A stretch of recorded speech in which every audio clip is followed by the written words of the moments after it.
shtëpit apo bizneset e tyre dhe në darkë janë në qiell të hapur, a nuk duhet ju mërzis, t'ju rebeloj, t'ju bëj të protestoni? Tragedia e madhe që i ndodh këtij vendi, ikja nga Shqipëria e shqiptarëve.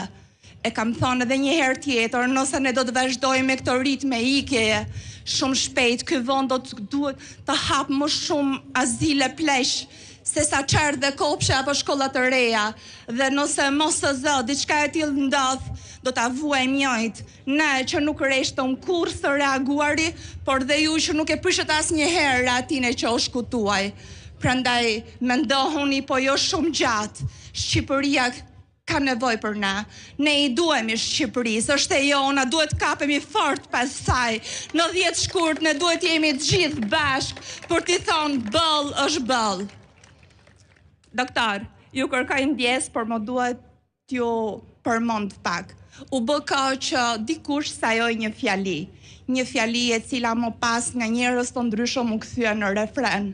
Njerëz që për mendimin tim shihen pas gishtit, i kanë të thyera pasqyrat në shtëpitë e tyre dhe për gjithçka që ndodh në këtë vend përdorin refrenin fajin e ka Saliu. Ishit në pozitë, doktor, fajin e kishte Saliu. 13 vite të gjata opozit, doktor, sërish fajin e ka Saliu. Edhe për tubin e Vlorës, doktor, sërish Saliu e kishte fajin, kishte që në 2009 të një ziu tub që rrinte atje, priti ta ndëroni derisa plasi vetë, por ju lutem më ishte një kuriozitet. Me sa pash nga fotot ai tubi i ri që sollën ato turq që lit ishte blu. Mos të zot, doktor, thua të ketë gisht Saliu dhe në përzgjedhjen e ngjyrës ati tubi, se jo për gjë, po kur tu duhet të mbulojnë bëmat e gjoma të radhës, do përdorin ato ngjyrë dhe sërish fajin Saliu do ta ketë. E vërteta e madhe është që këtë vend e kanë kthyer në një tragjikomedi ku mbetën duke qeshur me njërin sy dhe duke qarë me syn tjetër. Dua t'i drejtohem me një falënderim të madh të gjithë atyre burrave, djemve që u mbajtën padrejtisht për plot 3 ditë. U them atyre që emrat tuaj qëndrojnë hishëm, krenar, për krah emrave të qindra, mira, demokratëve të këtij vendi, në ato që unë e konsideroj malin madhështor.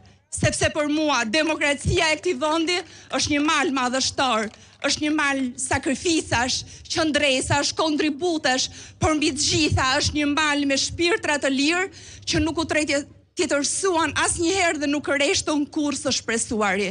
Sa mirë që ekzistoni, faleminderit gjithëve krenare për ju. Do doja ta mbyllja me se Zoti vete tha me gojë, që kombet shuhen për mbi dhe, por Shqipëria do të rojë, për të protestojmë ne, të gjithë bashkë në 10 shkurt për Shqipërinë.